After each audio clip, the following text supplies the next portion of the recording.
నమస్తే welcome to our channel నేను మిస్సిరి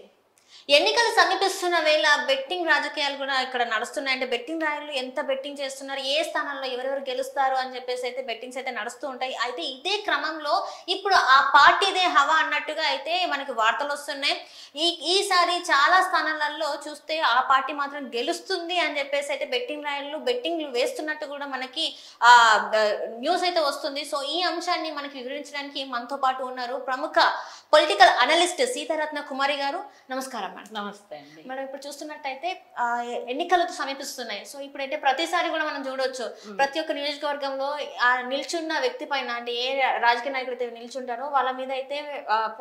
bettings అనేది జరుగుతూ ఉంటాయి ఇంకా పార్టీల మీద కూడా బెట్టింగ్స్ జరుగుతూ ఉంటాయి అయితే ఈసారి చూస్తున్నట్టయితే ఏపీ రాజకీయాల్లో కొంచెం అంటే అందరి దృష్టి ఏపీ రాజకీయాల వైపే ఉందని అనుకోవాలి ఎందుకంటే వైసీపీ ఒక పార్టీగా ఉంటే ఇక్కడ 3 పార్టీలు కూటమిగా ఏర్పడి వాళ్ళు కూడా పోటీలో ఉన్నారు అయితే ఇప్పుడు మరి ఈ బెట్టింగ్ రాయలలో వైసీపీకి ఎక్కువ సీట్లు వస్తాయన్నా లేకపోతే కూటమికి ఎక్కువ సీట్లు వస్తాయని ఏ పార్టీకి ఎక్కువ సీట్లు వస్తాయని బెట్టింగ్ పెడుతున్నారు అసలు అంటే ఈ బెట్టింగ్ చేసే వాళ్ళు ఎవరైతే ఉన్నారో జనరల్గా సర్వే చేసే అఫీషియల్గా ప్రొఫెషనల్గా సర్వే చేసే కొన్ని సంస్థలు ఉంటాయి ఈవెన్ అన్ని న్యూస్ ఛానల్స్ కూడా న్యూస్ పేపర్స్ కూడా వాళ్ళకి సొంతంగా సర్వే చేయించుకుంటారు ఏ పార్టీ అధికారంలోకి వస్తుంది ఏంటి అనేది అయితే వీటన్నిటికన్నా కూడా పవర్ఫుల్గా బెట్టింగ్ చేసేవాళ్ళు ఇంకా సాంకేతికంగా కానీ లేకపోతే క్షేత్రస్థాయి వరకు వెళ్ళి పర్సనల్గా వాళ్ళ మనుషుల్ని పంపించి గల్లీకి ఏ స్ట్రీట్లో ఏ మండలంలో ఏ జిల్లాలో ఏ పార్టీ అభ్యర్థులు గెలవబోతున్నారు ఏంటి అనేది క్షుణ్ణంగా ఒక అవగాహనకు వచ్చిన తర్వాత మాత్రమే వాళ్ళు బెట్టింగ్ అనేది చేయడం జరుగుతుంది ఇది ఒక్క రోజులో ఓవర్ నైట్లో జరిగే పని కాదు వాళ్ళు 1 ఇయర్ నుంచి ఎలక్షన్స్ ఉన్నాయనగా ఈ ప్రాసెస్ జరుగుతుంది ఎందుకు 1 ఇయర్ నుంచి they start their own process అంటే క్రోర్స్ ఆఫ్ మనీ బెట్టింగ్ లో నడుస్తుంది క్రోర్స్ ఆఫ్ మనీ 1 కోటి రూపాయలు పెడితే 2 కోట్లు వస్తాయి సో ఎవరైనా కూడా డబ్బుల్ని ఈజీగా వదులుకోవడానికైతే ఏ ఒక్క సంస్థ కానీ లేకపోతే ఏ ఒక్క పర్సనల్గా వ్యక్తి కానీ డబ్బులు పోగొట్టుకోవడానికి రెడీగా ఉండరు సో అందుకని క్షేత్రస్థాయి వరకు వెళ్ళి వాళ్ళ యొక్క సర్వేని వాళ్ళు ఓన్గా చేసుకొని ఒక కంక్లూషన్కి వచ్చిన తర్వాత వాళ్ళకు ఒక ఐడియా వచ్చిన తర్వాత ఓకే పక్కాగా ఈ ఏరియాలో టీడీపీ ఎమ్మెల్యే గెలుస్తారు లేదంటే వైఎస్ఆర్సీపీ ఎమ్మెల్యే వస్తారని ఒక అవగాహనకు వచ్చిన తర్వాతే బెట్టింగ్ చేస్తారు అది ఏంటి ఒక నియోజకవర్గంలోని ఒక ఎమ్మెల్యే స్థాయికి సంబంధించి మనం మాట్లాడుతున్నాం అదే గనక రాష్ట్ర స్థాయిలో ఏ గవర్నమెంట్ అధికారంలోకి వస్తుంది అనేది కూడా బెట్టింగ్లు జరుగుతాయి కూటమి అధికారంలోకి వస్తుందా లేకపోతే వైఎస్ఆర్సీపీ పార్టీ అధికారంలోకి వస్తుందా అంటే ఇది కొంచెం టఫ్ ప్రాసెస్ ఎందుకంటే ఒక నియోజకవర్గంలో వాళ్ళు సర్వే చేయాలంటే తక్కువ రిసోర్సెస్ తోటి తక్కువ టైం తోటి తక్కువ మెంబర్స్ తోటి they can jump into conclusion ఒక స్టేజ్ వరకు కానీ అది రాష్ట్ర స్థాయిలో ఏ పార్టీ అధికారంలోకి వస్తుంది అని చూడాలంటే వాళ్ళు చాలా నామ్స్ చూస్తారు అంటే ఇక్కడ అభ్యర్థుల బలాబలాలు అభ్యర్థుల బలహీనతలు పార్టీ బలాబలాలు పార్టీ బలహీనతలు పార్టీ సంస్థాగత నిర్మాణము పార్టీ కార్యకర్తల యొక్క అప్రోచ్ ప్రజలకి ఇన్ని పారామీటర్స్ని ప్రతి సర్వే రిపోర్టు కూడా క్షుణ్ణంగా చూస్తాయి ఇవి అన్నీ పక్కన పెడితే కనుక ముఖ్యంగా అధినాయకత్వం కూటమి అధినాయకత్వం అలాగే వైఎస్ఆర్సీపీ అధినాయకత్వం వాళ్ళ యొక్క ప్రజా పరిపాలన కంపారిజన్ గత 5 సంవత్సరాల్లో తెలుగుదేశం పార్టీ అధికారంలో ఉన్నప్పుడు చంద్రబాబు నాయుడు గారు ఏ విధంగా పరిపాలన చేశారు ఏ విధంగా ప్రజలకి సంక్షేమ కార్యక్రమాలను అందించారు ఏ విధంగా ఇన్వెస్ట్మెంట్స్ని అట్రాక్ట్ చేశారు ఏ విధంగా యూత్కి భరోసానివ్వగలిగారు ఇలా సో మెనీ పారామీటర్స్ని వాళ్ళు చూస్తారు అది పక్కన పెడితే ఈ 5 ఏళ్లలో వైఎస్ఆర్సీపీ జగన్మోహన్ రెడ్డి గారు యువతకి ఎంతవరకు ఉద్యోగాలు ఇచ్చారు ఆంధ్రప్రదేశ్లో ఆర్థికంగా ఎకానమీలో ఏ విధంగా డెవలప్మెంట్ ఏమన్నా చేశారా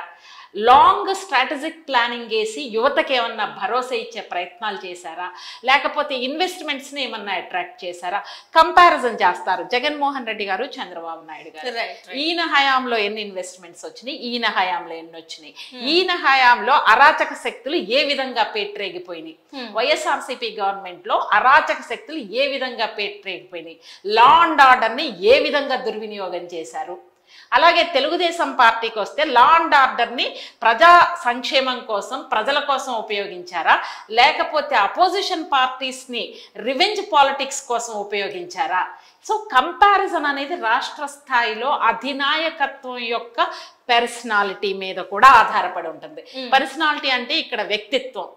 ఈ వ్యక్తిత్వం, చంద్రబాబు నాయుడు గారి వ్యక్తిత్వం ఏంటి, జగన్మోహన్ రెడ్డి గారి వ్యక్తిత్వం ఏంటి, ఈయన రాజకీయ చరిత్ర ఏంటి, ఈయన రాజకీయ చరిత్ర ఏంటి, ఈయన రాజకీయ అనుభవం ఏంటి, ఈయన రాజకీయ అనుభవం ఏంటి, ఎవరి హయాంలో రాష్ట్రం అభివృద్ధి చెందింది, ఎవరి హయాంలో అరాచక శక్తులు పేట్రేగిపోయి ప్రజల మీద, సంబంధం లేని వ్యక్తుల మీద కేసులు పెట్టి రివెంజ్ పాలిటిక్స్ చేసింది ఎవరు, ఇవన్నీ కూడా వెరసి పార్టీ యొక్క బలాబలాలు, పార్టీ యొక్క బలహీనతలు, అధినాయకుల యొక్క బలాలు బలహీనతలు అన్నీ ఆల్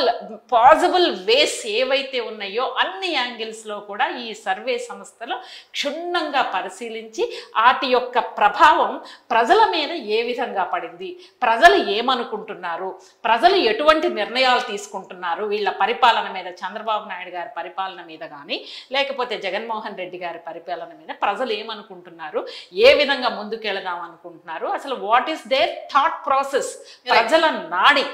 ఏ విధంగా ఉంది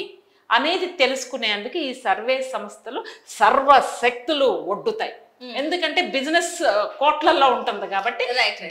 they don't want to compromise. అంటే ఇప్పుడు చూస్తుంటే జగన్మోహన్ రెడ్డి గారి ప్రభుత్వంకి లాస్ట్ అంటే కొంచెం ఒక 15 days 20 days ముందు చూసుకున్నట్టయితే ఒక సర్వేలో ఏంటంటే వీళ్ళకి 90 నుంచి 95 స్థానాలు వస్తాయి. కానీ ఇప్పుడు చూస్తుంటే దాని గ్రాఫ్, వైసీపీ పార్టీ గ్రాఫ్ పడిపోయింది, అనూహ్యంగా 70 సీట్లు కూడా వచ్చే అవకాశం లేదన్నట్టుగా వాళ్ళు అంటున్నారు. మరి ఇప్పుడు చూస్తుంటే ఈ ఏదైతే వైసీపీ గ్రాఫ్ పడిపోయి కూటమి గ్రాఫ్ పెరిగింది, 100 స్థానాలు ఖచ్చితంగా అని చెప్పేసి వాళ్ళు అయితే బెట్టింగ్లు పెడుతున్నారు అన్నట్టు మనకి వార్తలు వస్తున్నాయి. మరి నిజంగా ఇది పాసిబుల్ అయింది అంటారా? మరి అంటే ఒకటండి, పాసిబిలిటీ ఉండడానికి అవకాశం ఉంది. ఎందుకంటే ఈ ల్యాండ్ యాక్ట్ ఏదైతే తీసుకొచ్చారో అది వైఎస్ఆర్సీపీ జగన్మోహన్ రెడ్డి గారికి ఎవరు అడ్వైస్ చేశారో తెలియదు, కానీ అది ప్రజా వ్యతిరేకమైనటువంటి యాక్ట్. ఎందుకంటే అది ప్రజల్లోకి బలంగా వెళ్ళింది. గత వారం రోజుల నుంచి చాలా స్పీడ్గా రైతుల్లోకి, ఎవరికైతే ఆస్తుపాస్తులు ఉన్నాయో, స్థలాలు ఉన్నాయో ప్రతి ఒక్కరికి ఇది బలంగా ప్రజల్లోకి వెళ్ళింది. ఎందుకనంటే ఆ ల్యాండ్ యాక్ట్ అనేది గవర్నమెంట్ తీసుకునే ఎటువంటి నిర్ణయమైనా కూడా ప్రజలకి భరోసా ఇచ్చే విధంగా ఉండాలి తప్పితే ప్రజలు అభద్రతాభావానికి గురయ్యే నిర్ణయాలు ప్రభుత్వాలు తీసుకుంటే కనుక గ్రాఫ్ పడిపోవడానికి అవకాశం ఉంది. వైఎస్ఆర్సీపీ ప్రభుత్వం తీసుకున్న నిర్ణయాల్లో ఒకటి, వాళ్ళు వెనక పడిపోవడానికి బలమైన కారణం ఈ ల్యాండ్ యాక్ట్ ఏదైతే రీసెంట్గా తీసుకొచ్చారో అది ఒకటైతే, ప్రజల్లో ఏంటంటే ఒక వీక్నెస్ ఉంది. ఇబ్బంది, సమస్య మన వరకు రాలేదు కదా, చంద్రబాబు నాయుడు గారిని ఇరికించిన కేసుల్లో సాక్షాత్తు చంద్రబాబు నాయుడు గారిని అరెస్ట్ చేశారు. సామాన్యుల పరిస్థితి ఏంటి అని చూసుకుంటే కనుక ఈ రోజు మన వరకు రాలేదు కదా అనుకుంటున్నారు, ఈ రోజు ల్యాండ్ యాక్ట్ సామాన్యుల వరకు వచ్చింది. సో ఇలాంటివన్నీ బేరీజ్ వేసుకుని ఈ పరిపాలన గత 5 ఏళ్ల నుంచి ఇప్పుడు చూస్తారు, అమాయకుల మీద అరాచకాలు చేయడం, మహిళలు 30,000 మంది మిస్ అవ్వడము, రైతులకి సరి అయిన పథకాలు అందకపోవడము, వెరసి ఏంటంటే ఈ రోజున ల్యాండ్ యాక్ట్ ఏదైతే తీసుకొచ్చారో ఇవన్నిటి మీద ఒక అవగాహనకు వచ్చినటువంటి ప్రజలు ఓటు వేయడం వైఎస్ఆర్సీపీ నుంచి అనూహ్యంగా కూటమి వైపు టర్న్ అయినందువలన ఈ రోజున వైఎస్ఆర్సీపీ గ్రాఫ్ పడిపోవడానికి ప్రధాన కారణంగా మనం చెప్పుకోవచ్చు. Right madam, right. Thank you so much. Thank you.